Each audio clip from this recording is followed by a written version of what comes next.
Oh, guess what? We are live on video. Oh, this is part 2 of a 2-part interview with my dear friend and colleague, and we're the same. It's just we may look different, but we are connected. Henry, oh, Henry Cameron Allen. And we interviewed this morning. So this is part 2. If you want to listen, not if you want, listening to the part 1 interview, a lot of good information, more background. We had callers, we had a surprise guest that loved to scream, but this is part 2. So this is going to be the video. And let me just give you a brief introduction. First of all, who the hell am I? I am Rebecca Lynn Norrington, the host of Reality Spirituality Radio, and I self-proclaimed happiness specialist, the nerve of her. But what I share is happiness. Contentment is an energy, and it's a practice skill. So I just share with people what to practice if they are so inspired. And my guest, Henry Cameron Allen. Hello, doggy. Hello. Woof, woof, woof. Ánimo. Yes, roof, roof, roof. Yeah, it was roof. Henry Cameron Allen is a seasoned artist and educator shaped by adversity and enriched by diverse cultures. As an author, international certified grief counselor, and universal life skills mentor, Allen offers invaluable guidance and inspires renewed purpose through creative expression and compassionate support. That's if you have compassion. I don't have any. His work as a director, performer, visual artist, and writer reflects his passion for bridging cultures and illuminating the human experience. And what I love about you, Henry Cameron, is the differences, the unique differences of how both of us approach any kind of topic. But the bottom line is our intention is just to share, and our intention is to not only share perspectives, but just offer a different way of looking at this world, this life, this journey. And specifically to your expertise is grief, death, a death of a loved one. And like you say earlier, there is no such thing as death. So this is part 2. Part 2, why? Because we couldn't get enough of part 2. That's why. Part 1, however, being full disclosure, I forgot to press go live. And so the first interview is you can only listen to it this. Now you get to see both of our mugs. Happy to be back. Yes, glad to have you back. A brief introduction to your concept. There is no such thing as death. That's not what the majority believes. And I would like you to go into a little bit more detail about that, because I'm on the same team as that. There is no such thing as death, especially when you reminded me. Well, I mentioned in part 1 that I experienced sleep paralysis as part of my grief journey. It's just something that happened, and usually it's around milestones, birthdays, passing days, all of that. But it could be just a Tuesday. And when I'm in sleep paralysis, I'm fully aware that I'm in my dream state. I'm completely lucid, but I can't break out of it. I can't open my eyes, can't wiggle my toe, nothing until I do. And so what I've found is that in those paralysis moments, a lot of wisdom comes through. And I'm able to bring that wisdom across the threshold. And my first inclination was to say that, well, what do we know as reality? No scientist can tell you whether your dream state is what's real or your waking state is what's real. Maybe they're both real. And that's where I think it's both, because those experiences feel real as you and I are sitting here. And so how can I say that that's just a dream, that it's not reality? I bring the reality of that spirituality, see what I did there? Across the threshold into this reality. And so I talked about the peregrine. Another sleep, like paralysis epiphany that I had, it played out like a video series, and it was all about quantum physics as a metaphor for the grief journey. And I broke out of my paralysis and I was like, whoa, I need to make this. So I got on the horn. I found an animation intern at the Arts University in Cincinnati, who we're working on the series now. But then I thought, gosh, I need to make this to finish sooner. This word needs to get out. And so I decided to write it as a book. The Lost Traveler's Field Guide, Navigating the Grief Journey Through a Quantum Lens, is what manifested out of this. And at first it was focused on peregrines, parents who have outlived their children, grieving parents. But I thought, gosh, grief is a universal life skill. Why don't I make it broader? Because then it'll help more people. And that's why I'm here. And so I did. And the feedback has been incredible. And so what quantum physics has proven to me is the interconnectedness of all things. But it's also that two particles interact with one another. They can be in close proximity, or they could be across universes, and they still interact.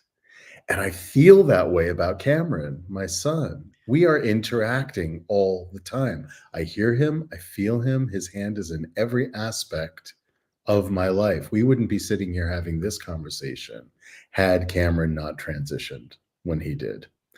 I have a theater company, the Folklore Theater Company, and for years it was a brick and mortar theater. Now it's an audio theater. But when we were a brick and mortar theater, opening night before the curtain, we would stand in a circle every show that we did, and that was more than 40 in 7 years. We would thank Cameron for leaving the planet when he was meant to, and the way he was meant to, because we wouldn't be standing in this circle doing such amazing work had he not left. So that to me just sort of shows the perpetuity of what we call consciousness. It's that part of us that makes us us. It's not the physical. It's something else. Science has not discovered yet what consciousness is, but it's that quality of being that makes us uniquely us. Beyond. That continues, right? And so, yeah, so I don't recognize death as a thing. Now, what do you do? Okay, I've got two questions. What do you do though when you meet a parent that has and I don't use the word lost. I use the word death. Death is change. Just call them a peregrine. Peregrine. Okay, peregrine. Yeah. Well, and spell that again for people that are just listening. Peregrine. And I love that we have a new word to describe a situation that the situation that parents are no longer, their children are no longer in human form. Is that good too? That is good. Yes, no longer in human form. Yes. How do you greet parents that have never even thought about or even had the concept, thought about something beyond the programming that your child has died? And I've listened to a lot of different parents, and they, I think about them all the time, but there's an energy of there's a different energy than what you are explaining. It's as an uplifting, inspiring, motivating, a connection to source, a connection to this person that just isn't just not in human form. Right. And I think a lot of that comes with culture. A lot of that comes with upbringing, faith, practices, and teachings across the globe. We've been programmed, we've been conditioned to fear death. I belong to a Torah study group on Saturdays, and we were actually talking about this just yesterday, where Moses's last speech, his last poem, was talking about death as a consequence of your insulting God, right? It's God's vengeance. He will decide if you're strangled or burned or buried or, battled or wrought with pestilence, all of this stuff. And I was sitting there thinking, that sucks. Why would any manifestation of love use death as a consequence for some kind of ego trip situation, right? Punishment. Yes, that whole. I know punishment. My uncle just passed away, and he's been ill for a long time. What a blessing that he's no longer suffering. How can that be a negative consequence of anything? He was a good guy. Cameron was a good kid. I mean, he was the best. And so how can I look at scripture and say that that is to be taken at face value? I cannot. Some people do, no judgment. But I do believe that when I meet people, and I've met hundreds of peregrines over the past 16 years, and it took me 15 years to be ready to meet them on this level. I had to study, I had to research, I had to take my time and pace myself so that when I was ready, sorry. That's the truth. That's the truth coming out. That's the truth Oh coming no, out. it's the time in my village where all the dogs start barking and they say, "Hey, everybody, it's 9:00. Good night." Hey. And they all join in. It's Oh, great. cute. I got my diploma and international certification as a grief and survival counselor because I knew that I had to meet peregrines on a different level. I had to reflect back to them, not by saying this is what you should do or this is what grief should look like. It's by being it. It's by being the example that there are other perspectives, that you can reimagine the grief journey beyond what you've been taught or programmed. Mhm. And the first thing to go is your sense of purpose. And so it's really about reimagining grief and re-empowering your purpose. So that's where I meet them now. I love that. And this sense of purpose, I wrote something a while ago, the program that says find your purpose and you'll be happy, or find a purpose and you'll be content, which is just not true. Right. In my humble, Michael Jackson found his purpose. Prince found his purpose. Yeah. Robin Williams found his purpose. So it's not about, this is just my perspective. It's more of it's more of learning the truth. And I'm just gonna push back, because I do think that this is a dream. I'm here. I chose to be here. Yes, this is, let me, I wanted to experience this time on this planet. And I do believe that when this body is done, wow, that was a quick dream. Yeah, blip, less than a blip, micro Yes, blip. less than a blip. What was I going to ask? Oh, okay. One of the things I practice is I am in this world, but I'm not of this world. Mm-hmm.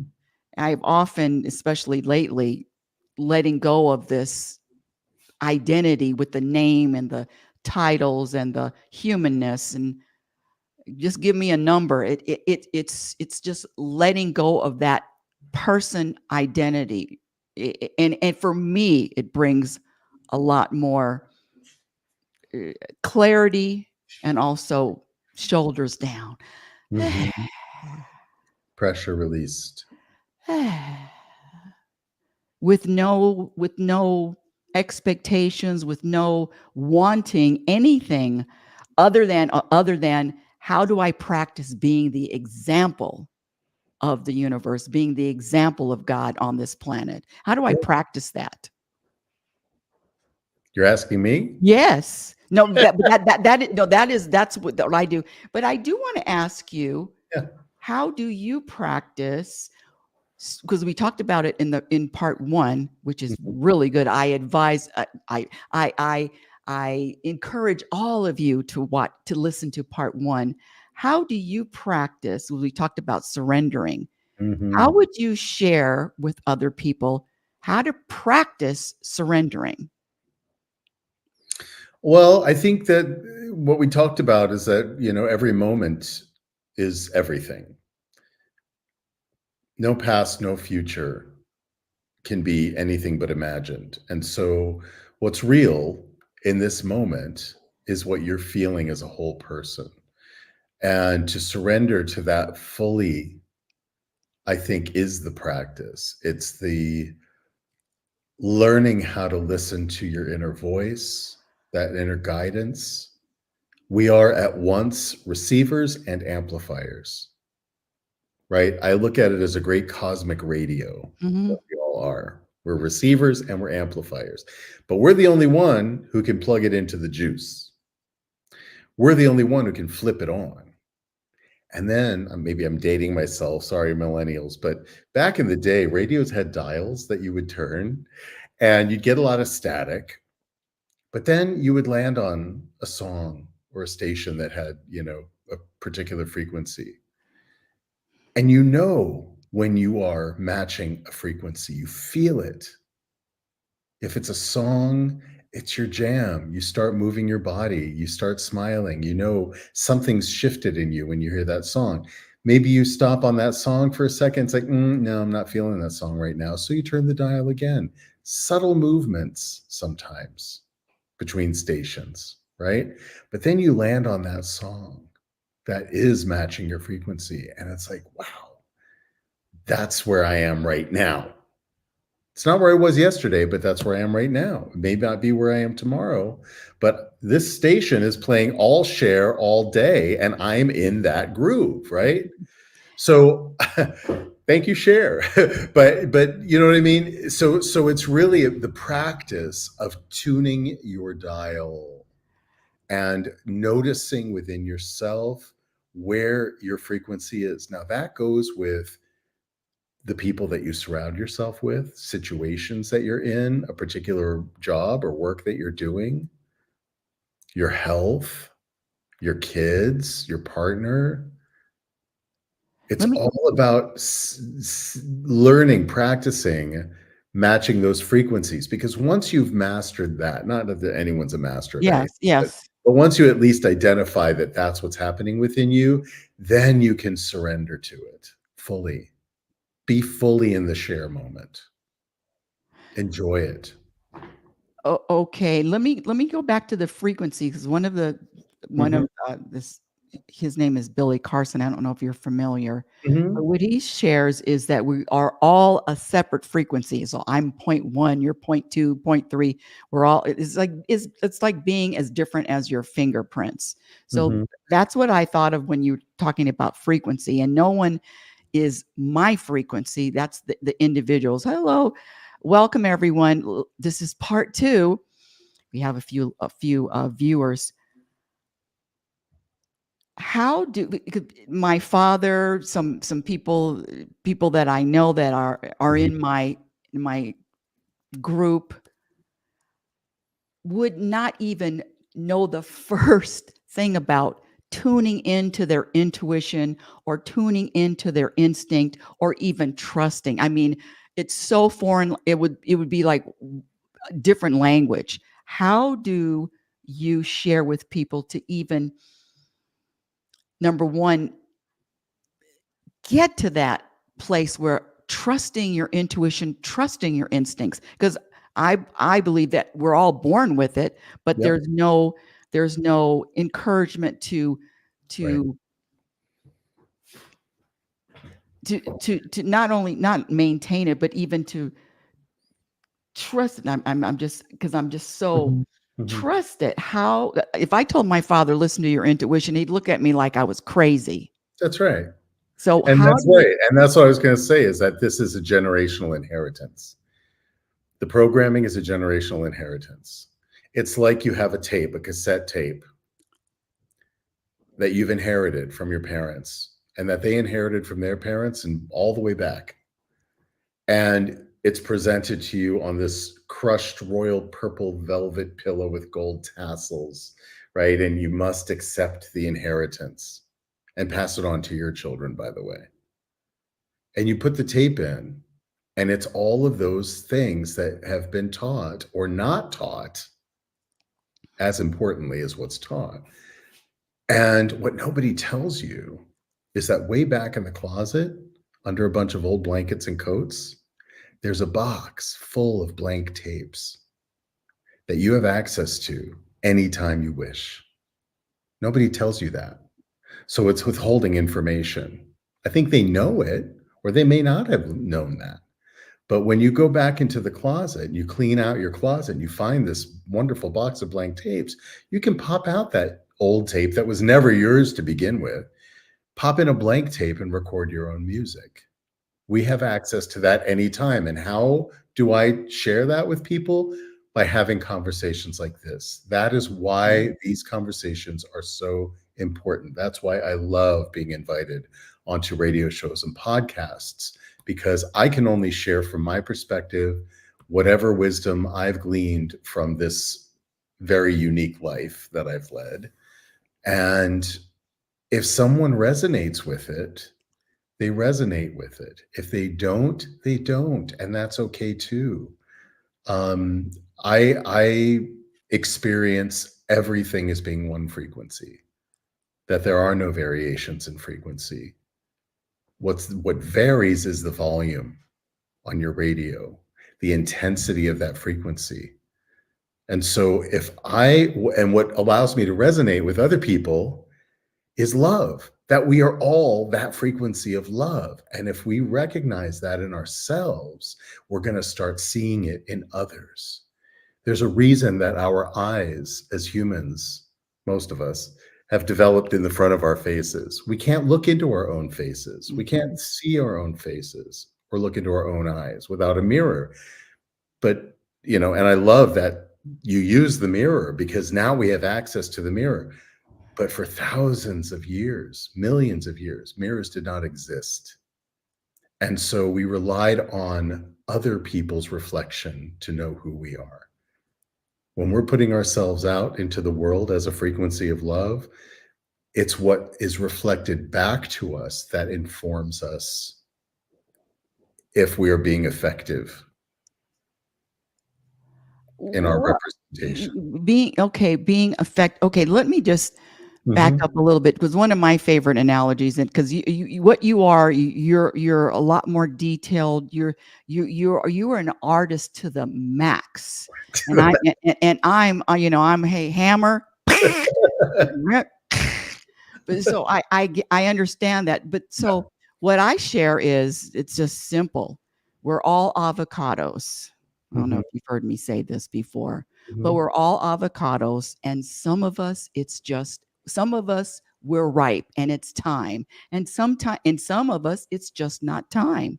Some of us were way past time. Well, We're no, mush. but when I say it's time to understand that information, and I don't even know if everybody's going to get the information, Yeah. but that's one of the things that I practice to be able to accept these people that beep beep beep beep, but the acceptance is it's just not their time. Right. Acceptance is a big deal. It's a big deal. And that's on us, right? You can lead a horse to water. But when you say it's on us, it's on. Hi, Dawn. That's one of our owl buddies. Oh, hi, Dawn. Yeah, her real name isn't Dawn though, and I'm thinking this is a new listener, but her first name is really, I wonder if I should share, Nikki Hernandez. Oh, I know Nikki. Yeah, Hi, Nikki. Nikki. Hey, Nikki. but back to it's just not their time, and that has helped me be that's helped me to be able to accept it's just not their time, because don't you get it? Right. Yeah, and it's just not their time, and acceptance. So my practice is to accept where I find every single person. That's right. That's right. I'm right again. You're right again. You're right on everything. What's Oh, up with that? No, I think you're right. It's but what I say, it's on us. on us It's to do what? it's on us to gauge whether we are ready to accept that person as they are. It's not on us to tell somebody else that they're ready or not. It's up to us to receive them, hold space for them as they are. And this is the downfall, because especially now in our time, people are relying on likes, dislikes, feedback, thumbs up, That's clicks. just because they're programmed, though. The program is the problem. The program is the The problem. the Exactly. The program the program pro in one measure or another has always been there. That's It's just right. in a different form. So when are we as humanity, as the frequency of love, going to be ready collectively to move that love? And when everything in the programming is teaching us to not trust one another. Earlier, we talked about dividing lines. We talked about borders. We talked about religions. We talked about cultures, things that have been designed to keep people divided and ignorant. Once we find a collective sense that we are love and that we are interconnected through love, then we can start to trust, learn to trust again, because I think maybe at some point we did. And Well, hold on. What point in trust. on this planet that see? I don't. I'm not into trusting man or a human. Yeah. No, I definitely trust whatever you want to call it, God, source, higher power, universe. I definitely trust that. But a human? Hell no. I don't see a difference. I don't see a difference. We are the universe. We're But made there, of all the same things. but the human is a but the human is a is programmed. So how anyway, and again, one of the things, oh, and in fact, Nikki, my dear Nikki, interviewed me for 4 weeks in September, Mhm. and loves the hypothetical questions. Yeah, I'm getting more philosophical and hypothetical, which is not my lane at all. So I'm keeping it simple, and I definitely trust the universe that to know that whatever is unfolding, including what's happening on this planet, including the anger, including the division, including Right. the suffering, all of it is there for a reason. Do I know why? Absolutely not. But I trust that everything is in divine order. This planet has a destiny like all of us. Well, and so where is the mistrust then in humanity? Well, it's human. If you're a human, 98% you're programmed, and I don't put. Yeah, that's But not. it's not trusting the programming, right? That's more, it seems, what to me, what I'm hearing you say is that you don't trust the programming. It's not humanity. Humanity is part of the universe. Humanity is part of the divine. Humanity is made up of all the same things that stars and planets and comets and everything else in the universe is made of. We're all the same. We're all connected. And so the trust in the universe for me has to include trust in my brothers and sisters on this planet. Oh, Do I trust the programming? No, because it's proven itself untrustworthy. true. And the only way that I can exist as a person, as a personage, is to behave in a way that is trustworthy of others. And that's where it comes down to the onus is on us. Am I being trustworthy as a person?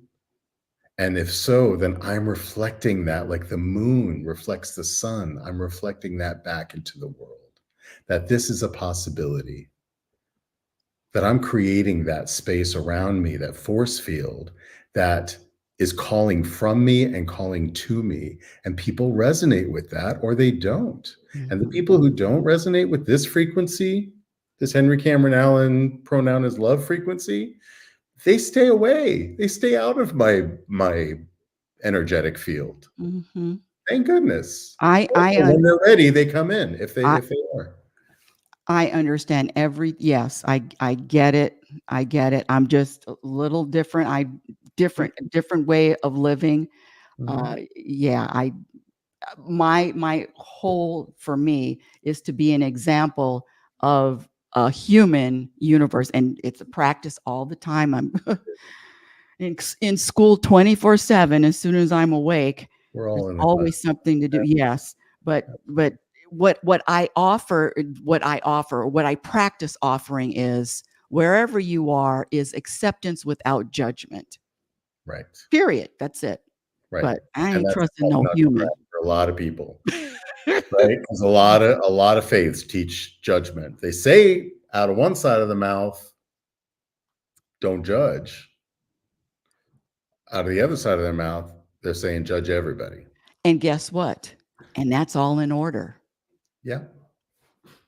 However and the other thing, oh gosh, the time is going by so fast. The other thing I wanted to ask you, I wanted to revisit. You said something in the first episode, which is so powerful. Our first episode, which wasn't videotaped, it was audio, but you can listen to the audio. Something about feeling or being safe. You use that word safe. Yeah. And there are certain words or concepts that they just do not enter my head. I don't use the word mistake. I don't use the word should. I don't, and I don't have this concept in my, this is just this human, Rebecca, the safe thing. And I now, when I went to Oregon a couple of months ago, I just finished hip replacement on my right hip. And there's this river that I love, the Umpqua River, and I always hike down to my spot. It's the most beautiful spot on this planet. I mean, it just is. It's just anyone that just sits by this, and it's a loud river. You sit in, put your feet in, and I say I can feel God, even though God is everywhere. I just feel. I could stay there for hours. It's that special to me. And I couldn't hike down this summer because it was too steep. Now I did think about safety then. This is not going to be safe. This is dangerous. So I didn't hike down. But other than that, the concept of being safe, feeling safe never enters my head. And I wanted to ask you, because I believe, again, that's a program. I'm safe. I'm not safe. I just feel, scratch that. I trust in God, the universe, that I will always be in this, wherever space I feel, scratch that, wherever I am. I can't say protected. I can't say safe, because all of that is a program concept to me.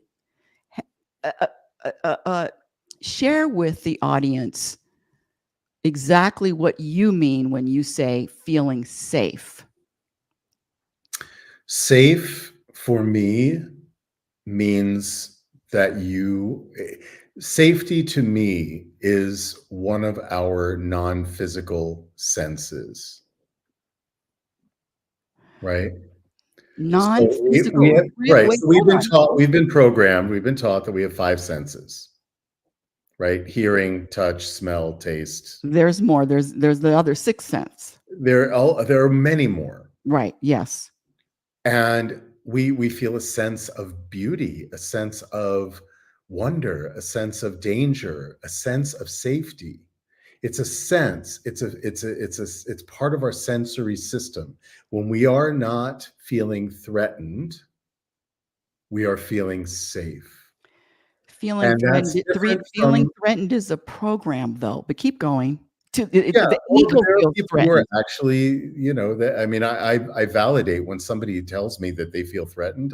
I hear them. Oh, definitely. And that's a very, very real. Whether it's a program or not, it is what they're actually feeling. And I think that's a really important part of this. Security, on the other hand, is not safety. One of my favorite quotes of all time was by Helen Keller.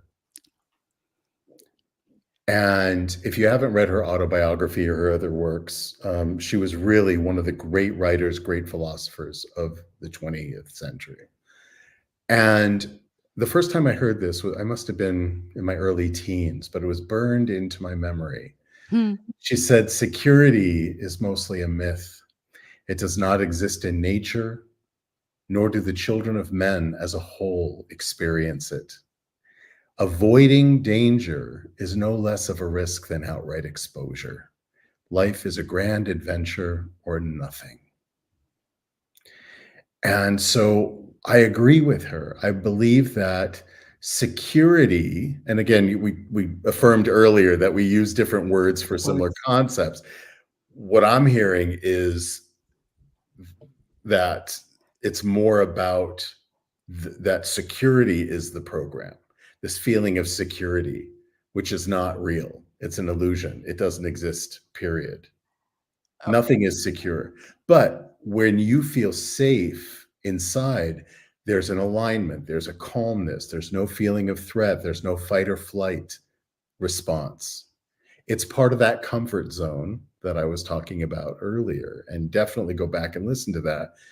Because that's a really important message, I think, for our time in expanding your comfort zone. If you arrive at a place and time in the moment where you don't feel safe, you don't feel happy, you don't feel fulfilled, you don't feel comfortable, then that means something. And you have an opportunity. Every challenge brings with it an opportunity. And if you take the opportunity to move in a different vector, a different trajectory from that point where you don't feel safe, you don't feel comfortable, then that becomes your practice. And your intuition gets stronger and will likely lead you to better places than you feel you are. Not you, but one. Yeah. So let me ask you this, because one of the things that I really try to practice is not allowing my ego. Well, that doesn't make sense. So, but I do want. Because my thing is the programming is really the issue, the underlining challenge for all. So when a baby is born, 6 months, 8 months, 10 months, a year, do they have that concept of I feel safe? It's either yes or no. Do I feel safe? The secure, the safe, the all of it, the comparing. The baby is free without these man-made concepts. So I just the baby. Where does that start? Let's go with the baby, because the baby is born into a world that is alien from where it gestated. Yes. Okay. And from the first moment, they are physical sense organs. I mean, they are absorbing everything. Synapses are connecting every moment by the thousands. And this is why it's so important to engage with babies, because they are learning about the world by mimicry. They don't start really coming into themselves Into the program selves. Keep going. Until they're about 7. But even then, it's a little bit nebulous. Like around first grade, they're still living in that fairy tale, dreamy sort of world. And unprogrammed world. Yes. Unprogrammed world. But there is, I think, because this is one of the reasons I've become a life skills educator and mentor. Universal life skills. What are the skills that every single one of us on the planet, 8+ billion now, are learning and applying daily from early childhood onward, right? These are communication skills. These are self-care. These are self-regulation. These are emotional literacy, right? We're learning these things as we go. And I think that programming can be transcended.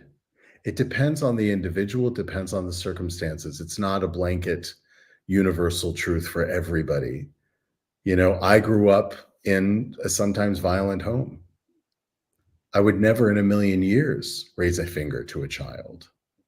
So I might have been programmed in a certain way by my surroundings from an early childhood, but I transcended those things. I learned how not to be in many cases. So what is that about me that was able to do that? I know that there are some people who were abused to become abusers as well.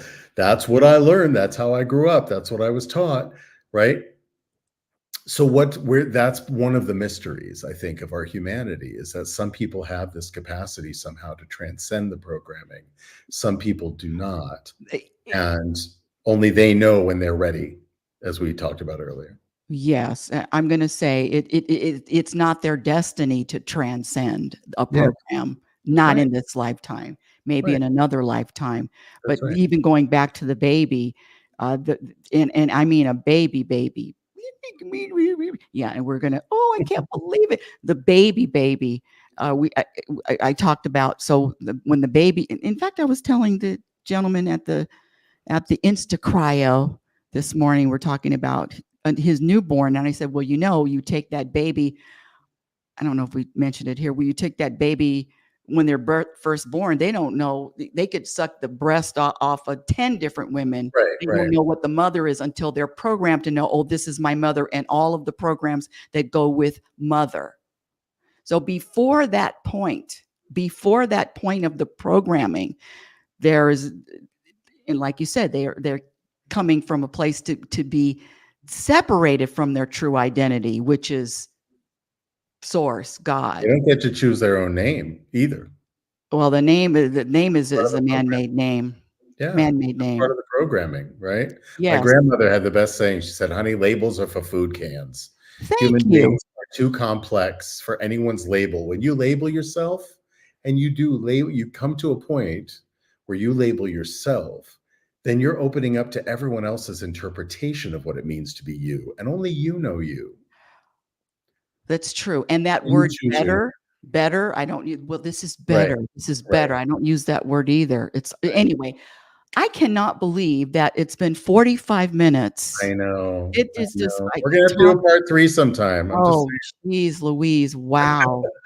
And we what I love about you, and I mean this,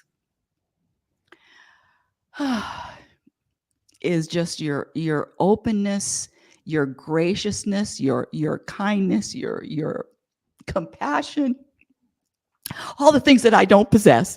No, but all for just to give and share, coming from a place where not everybody can. I'm talking about the death of a child. Scratch that.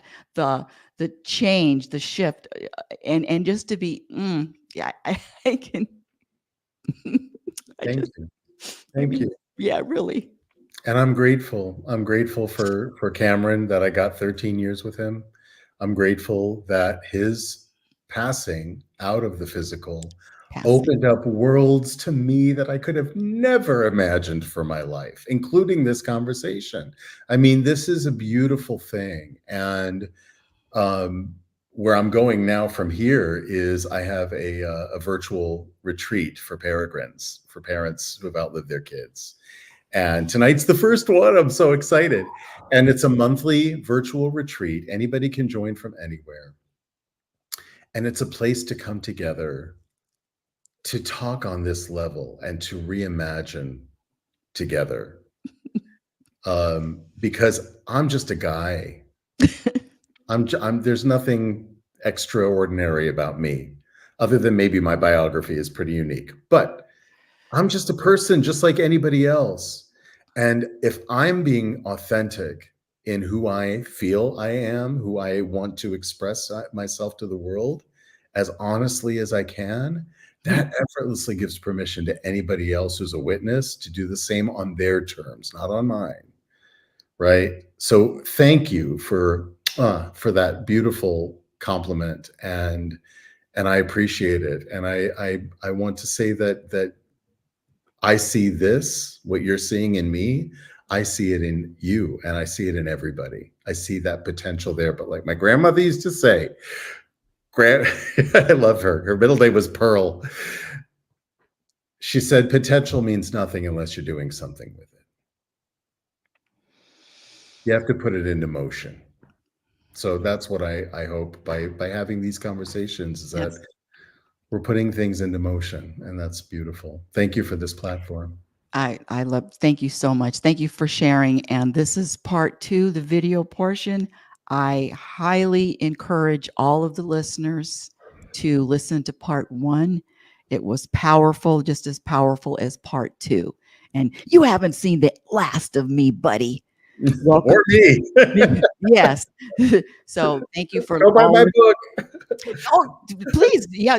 Tell them about the book and tell them where they can find you, please. Just go to losttraveler.org.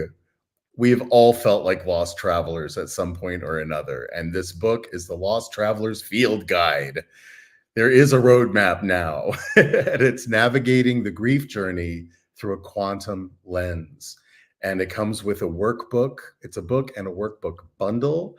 And I've gotten really great feedback. It came to me in a vision. And so I'm just putting it out there in the world, and I want everyone and their mother to read it.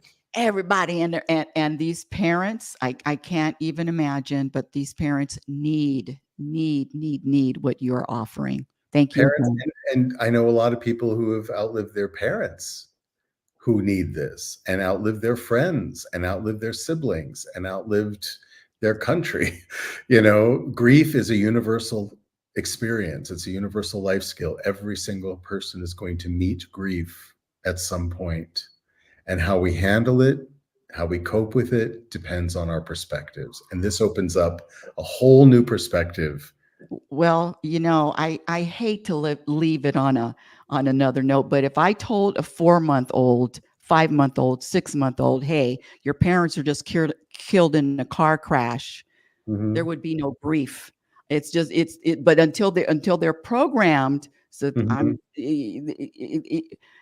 6 months old, 4 months old, yep, dead. Both of your parents are dead. The grief is not comprehensible, but that is, anyway, that's my. It comes. We all move beyond, and we all have to grapple with our programming. Yes, And it is the programming. And it's a constant practice of grappling with our programming. That's why I'm so grateful for you.